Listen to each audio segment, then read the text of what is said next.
এই আগুনগুলোকে স্বাভাবিক আগুন মনে করাটা মনে হয় উচিত হবে না।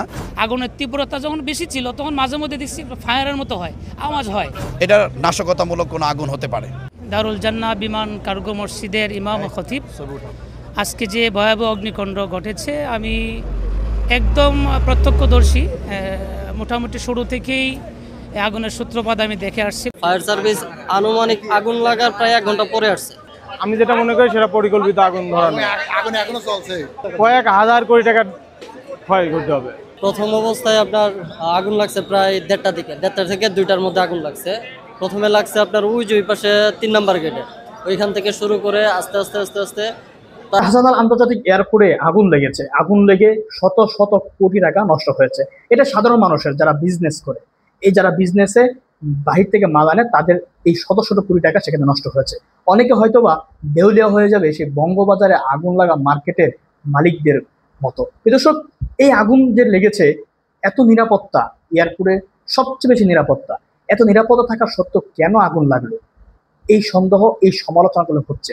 অনেকে ধারণা করা হচ্ছে যে এই আগুন পরিকল্পিত ষড়যন্ত্র।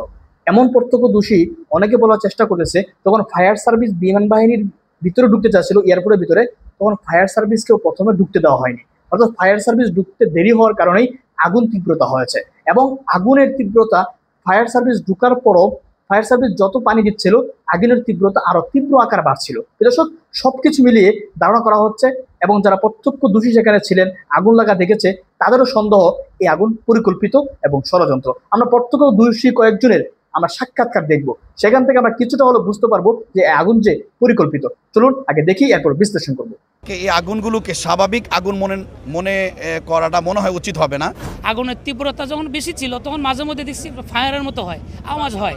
এটা নাশকতামূলক কোনো আগুন হতে পারে। দারুল জান্নাহ বিমান কার্গো মসজিদের ইমাম ও খতিব, আজকে যে ভয়াবহ অগ্নিকাণ্ড ঘটেছে আমি একদম প্রত্যক্ষদর্শী। মোটামুটি শুরু থেকেই আগুনের সূত্রপাত আমি দেখে আসছিলাম। আর আমার মসজিদ যেহেতু একদম এই অগ্নিকাণ্ডের সন্নিকটে, শুধু রাস্তার দূরত্ব, রাস্তার পশ্চিম পাশে হলো কার্গো কমপ্লেক্স বিল্ডিং এবং পূর্ব পাশে আমার মসজিদ। তো আমি এখানে দীর্ঘদিন ধরে মসজিদে আছি, প্রায় 20 বছর। তো এরকম অগ্নিকাণ্ড অতীতে আরও অনেকটা হয়েছে, আমরা দেখেছি। তো আজকের যেটা দেখলাম এটা অত্যন্ত ভয়াবহ। আমি দেখেছি আগুনের সূত্রপাত প্রথমে হয়েছে আপনার কার্গো কমপ্লেক্সের পাশে যে কুরিয়ার যে ইউনিটটা আছে, কুরিয়ার সার্ভিস ইউনিট, ওইখান থেকে প্রথমে আগুনের সূত্রপাত ঘটে। এরপর আস্তে আস্তে আগুনের তীব্রতা বাড়তে থাকে, বাড়তে সেটা দক্ষিণ দিকে যাইতে থাকে, আমাদের কার্গো কমপ্লেক্সের দিকে। এবং কার্গো কমপ্লেক্সে আমি দেখলাম যে প্রায় তখন 2:30, 3:30টার দিকে পুরা বিল্ডিংয়েই আগুন, প্রচণ্ড আগুনের তীব্রতা দেখতে পাচ্ছিলাম। তখন দোয়া করতেছিলাম যে আল্লাহ তাআলা যেন কুদরতিভাবে আগুনকে নিভিয়ে দেন। তো আলহামদুলিল্লাহ এখন বর্তমান সর্বশেষ যেটা দেখতেছি অনেকটা নিয়ন্ত্রণে আসছে। তারপরে এখনও আগুন জ্বলছে। এখন এই আমাদের কুরিয়ার সার্ভিসের জি আগুন যখন লাগে না, ওরকম বড় কোনো আওয়াজ শোনা যায় নাই, আমি শুনি নাই কোনো বড় ধরনের বিষয়। কিন্তু আগুনটা যখন এই দুপুরে প্রায় 3টা, 3:30টার দিকে যখন ছিল, আগুনের তীব্রতা যখন বেশি ছিল, তখন মাঝে মধ্যে দেখছি ফায়ারের মতো হয়, আওয়াজ হয়। হয়তো কোথাও মানে আপনার আগুনটা ভেড়ে যায় হঠাৎ করে, আবার থেমে যায়, এরকম দেখছি। এবং কালো ধোঁয়া দেখতে পাচ্ছিলাম। এবং আমাদের কার্গো কমপ্লেক্সের যে বিল্ডিংয়ের পশ্চিম দিকে তো পুরো আগুন, পূর্ব দিকেও মাঝে মধ্যে দেখছি আগুন আসতেছিল, এরকম দেখতেছিলাম আর কি। এখানে 20 বছর যাবত এই এলাকাতে আছি, কিন্তু এরকম ভয়াবহ আগুন কখনো দেখি নাই। আগুনের যেই স্পিরিট দেখেছি, যে স্ফুলিঙ্গ দেখেছি, আমার মনে হয় যে এগুলো স্বাভাবিক কোনো আগুন না। আমরা গত 2-3 দিন আগে দেখলাম যে চট্টগ্রামে যেই গার্মেন্টসে আগুন লাগলো, এই আগুন কত ভয়াবহ রূপ নিল, যেটা পুরো বাংলাদেশের মানুষ প্রত্যক্ষ করেছে। মিরপুরে গার্মেন্টসে আগুন লেগেছে, সেখানেও দেখলাম ভয়াবহ আগুন। অর্থাৎ আগুনটা কোনো স্বাভাবিকভাবে আপনার নিভানো যাচ্ছে না। চট্টগ্রাম আগুনটাও স্বাভাবিকভাবে নিভানো যাচ্ছে না। এখন আমাদের এটা সন্দেহ, আমরা ওলামা পরিষদ এটা পর্যালোচনা করেছি। আমার মনে হয় অনেক সাধারণ মানুষও আমাদের সাথে কথাগুলো শেয়ার করেছে যে আসলে এটাকে এই আগুনগুলোকে স্বাভাবিক আগুন মনে করাটা মনে হয় উচিত হবে না।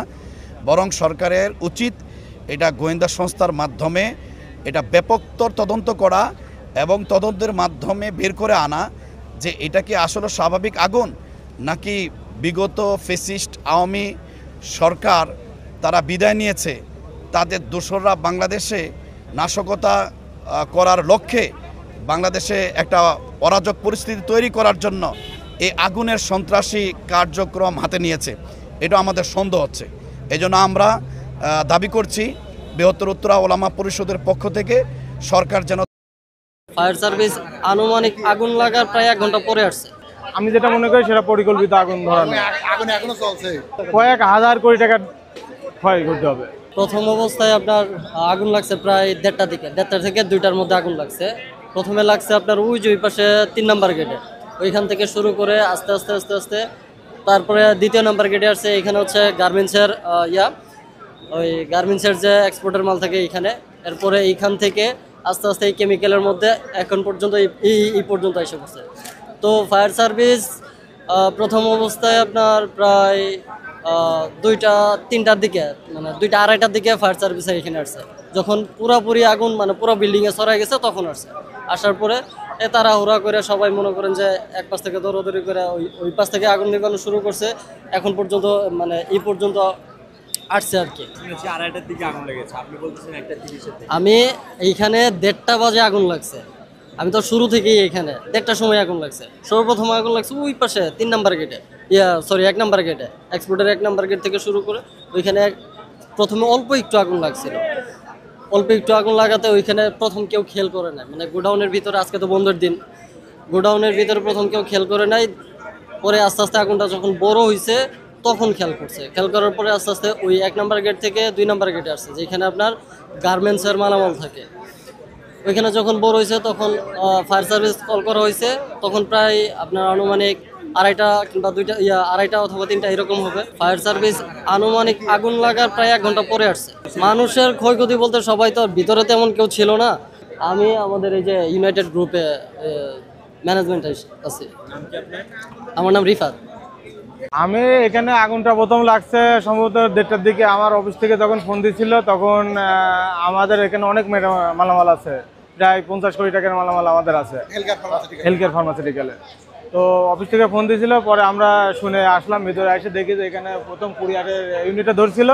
কুরিয়ার থেকে সূত্রপাত হয়ে মানে দ্রুতই এদিকে কেমিক্যাল গোডাউনে ছড়ায় যায়। আর বিশ্বাস এটা পরিকল্পিত, না হলে এত দ্রুত আগুন, এর আগেও তো 16 সালে কুরিয়ারে ধরছিল, এইভাবে আগুন ছড়ায় নাই। এটা আমি যেটা মনে করি সেটা পরিকল্পিত আগুন ধরানো। আগুন এখনো চলছে। মানে কত টাকা ক্ষয়ক্ষতি হয়েছে বলে আমাদের এটা কয়েক হাজার কোটি টাকা ক্ষয় করতে হবে। এখানে কতগুলো কোম্পানি রয়েছে?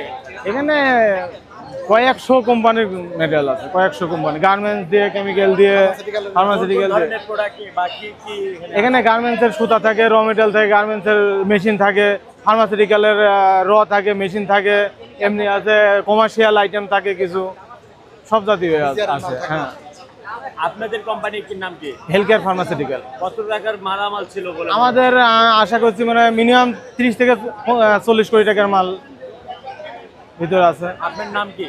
মোহাম্মদ তহিদুর রহমান। কোন পোস্টে চাকরি করছেন? আমি সিএনডি কমার্শিয়ালে হেলথকেয়ার ফার্মাসিউটিক্যাল। আজকে ছুটির দিন না হলে হয়তো আরো হতাহত হতো, অনেক হয়তো মানুষ ক্ষয়ক্ষতি হতো, মানুষ মারা যেতে পারত। কিন্তু এমনিতে আজকে বন্ধের কারণে শুক্র শনি তো গভর্নমেন্ট ছুটি, অল্প পরিসরে খোলা থাকে, যার কারণে ক্ষয়ক্ষতি হয়তো মানুষ মরে নাই, কিন্তু শুধু পণ্যের উপর দিয়ে গেছে। আপনারা কি মনে করেন এটা কোনো পরিকল্পনা কিনা? আমার মনে হয়, আমার বিশ্বাস এটা পরিকল্পিত, কারণ এভাবে আগুন ছড়ানোর কথা না। কারণ কুরিয়ার গোডাউন থেকে কেমিক্যাল গোডাউন অনেক দূরে, এটা এত দূরে তো আগুন ছড়ানোর কথা না। আমার বিশ্বাস এটা পরিকল্পিত। বন্ধের দিনেই কেন হয়ে যাবে? হ্যাঁ, এটা বন্ধের দিনে। আপনারা আলোচনা দেখেছেন, যাদের কথা শুনেছেন, শুনে আশা করি বুঝতে পেরেছেন যে আগুনটা কিভাবে লেগেছে।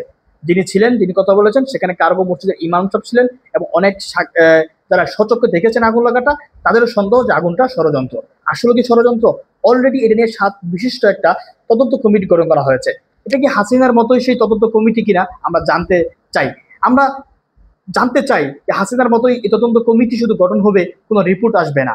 আমরা চাই দ্রুত এর বিরুদ্ধে ব্যবস্থা নেওয়া হোক, দ্রুত তদন্তের মাধ্যমে বের করা হোক এই আগুন লাগার পিছনে রহস্য কি। আমরা দেখেছেন চট্টগ্রাম ইপিজেডে আগুন, দেখেছেন মিরপুরে আগুন, এখন সবচাইতে বাংলাদেশের, আমি বলবো সবচাইতে সেন্সিটিভ জায়গা, নিরাপত্তা বেষ্টিনত জায়গা হচ্ছে শাহজালাল আন্তর্জাতিক এয়ারপোর্ট। সেই এয়ারপোর্টে আগুন লাগাটা কোনো স্বাভাবিক বিষয় নয়। এই জন্য সরকারের উচিত হবে দ্রুত এটা তদন্তের মাধ্যমে বের করে আনা আগুন লাগার মূল রহস্য কি।